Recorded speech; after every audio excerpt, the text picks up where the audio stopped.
Hello everyone. तो कैसे हैं आप लोग। देखिए, कई बार हम लोग के अंदर जो कमियां होती हैं वो हमारी खासियत होती है, लेकिन हमें पता नहीं होता है। अब आप लोग कह रहे होंगे क्या बकवास कर रहे हो, तो इस बकवास को इस कहानी से समझते हैं कि कैसे आप अपनी कमियों को अपनी खासियत में बदल सकते हैं। बिना किसी देरी का ये स्टार्ट करते हैं। देखिए, आपने ये कहानी शायद सुनी होगी, क्योंकि बहुत सारी कहानियाँ जो मैं बताता हूँ ये सब कहानियाँ पॉपुलर हैं। लोग इनसे सुन के इंस्पिरेशन भी लेते हैं, सीखते भी हैं। तो जिन्होंने नहीं सुनी है उनके लिए नई हो सकती है, लेकिन जिन्होंने सुनी है उनके लिए भी नहीं हो सकती, क्योंकि मेरे सुनाने का तरीका बिल्कुल अलग है। आइए मैं अब आपको बताता हूँ कि वो कहानी क्या है। एक व्यक्ति था, उसके पास 2 घड़े थे। वो रोज़ाना उन 2 घड़ों को लेके जाता था और पानी लेके आता था। तालाब था पास में ही, थोड़ी दूरी पे, 1-1.5 मील की दूरी पे। तो वहाँ से वो जब पानी लेके आता था तो एक घड़ा थोड़ा सा टूटा हुआ था, उसमें से थोड़ा थोड़ा पानी टपकता रहता था, और दूसरा घड़ा बिल्कुल सही था। ऐसा 2 सालों से हो रहा था। तो दोनों घड़े आपस में बात करते थे कि मैं तो देखो एकदम सही हूँ, मेरे अंदर पूरा पानी जो भी मेरे मालिक लेके आते हैं मैं घर तक पहुँचाता हूँ, और तुम तो आधा पानी रास्ते में गिरा देते हो और उसका मेहनत भी बर्बाद हो जाता है। इस तरीके से वो दूसरे वाले को कमी महसूस कराने की कोशिश करता है, और दूसरे को ये फील भी होता है उस घड़े को कि यार मैं गलती है मेरी, मैं सारा पानी गिरा देता हूँ, और बेचारे पानी ले जाने वाले के घर में 1.5 घड़ा पानी ही पहुँच पाता है।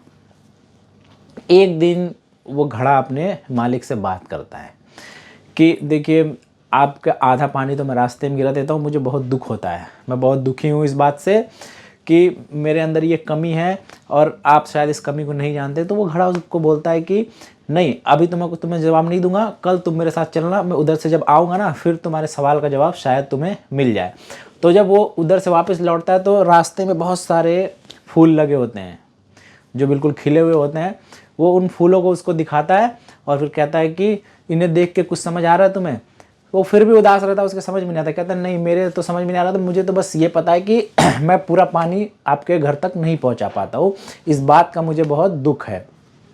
तो अब क्या होता है कि जब वो ये कहानी उसको बता रहा होता है, जब वो अपना दुखड़ा उसको सुना रहा होता है कि इतने दिन से ये चला आ रहा है, 2 साल हो गए, 2 साल में मैंने कितने सारे पानियों को बर्बाद किया है।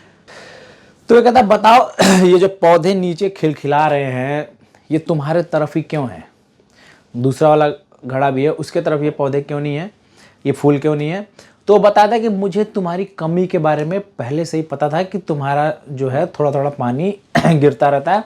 तो मैं जिस रास्ते से रोज़ाना आता था, अगर मैं कोई चीज़ लेके पानी ऐसा डालता तो मुझे एक तो डबल मेहनत करनी पड़ती, ऊपर से उस काम के लिए स्पेशली करना होता उस काम को। लेकिन क्योंकि तुम्हारे अंदर ये कमी के रूप में मेरे लिए एक अपॉर्चुनिटी थी, तो मैंने इसको अच्छे तरीके से भुनाया है।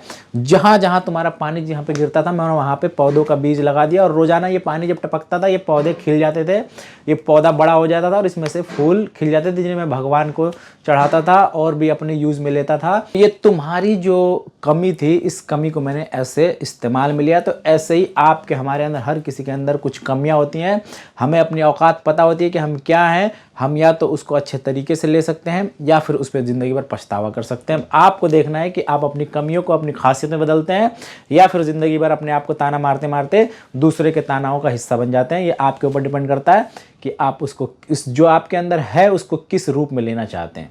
अगर आपके अंदर कमी है, जैसे बोलते हैं ना कि डिसेबिलिटीज़ बहुत सारे लोगों की होती हैं, बहुत सारे लोग फ़ायदा उठा रहे हैं, हाथ नहीं है तो भीख मांगने में यूज़ कर रहे हैं।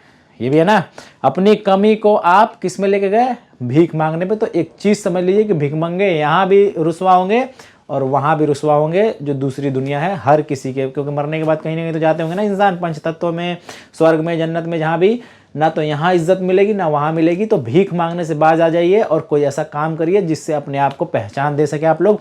इस कहानी से सिर्फ ये सीखिए कि आपके अंदर जितनी भी डिसेबिलिटीज़ हैं उनको आप अपॉर्चुनिटीज़ में बदल सकते हैं, अगर आप लोग उस चीज़ को समझ सकते हैं। लेकिन अगर नहीं समझ सकते हैं तो फिर अंधकार में जीते रहिए, रोशनी आपको खुद सूरज देवता भी नहीं दे सकते, जो देते हैं ना पूरी दुनिया को। लोग लोटा लोटा पानी चढ़ाते हैं, पानी चढ़ाने से ना तो वो बुझते हैं ना ही आपको ज़्यादा रोशनी देते हैं। तो ये जो चीज़ें होती हैं अपनी श्रद्धा होती है, तो इस श्रद्धा को बरकरार रखिए, लेकिन अंधविश्वास में नहीं कि तकदीर बदलेगी, किस्मत बदलेगा, ये होगा वो होगा। अपने हाथों से अपनी किस्मत बना सकते हैं आप। हाथ नहीं है, दिमाग से बना सकते हैं आप, लेकिन खुद से कर सकते हैं, हर चीज़ किया जा सकता है।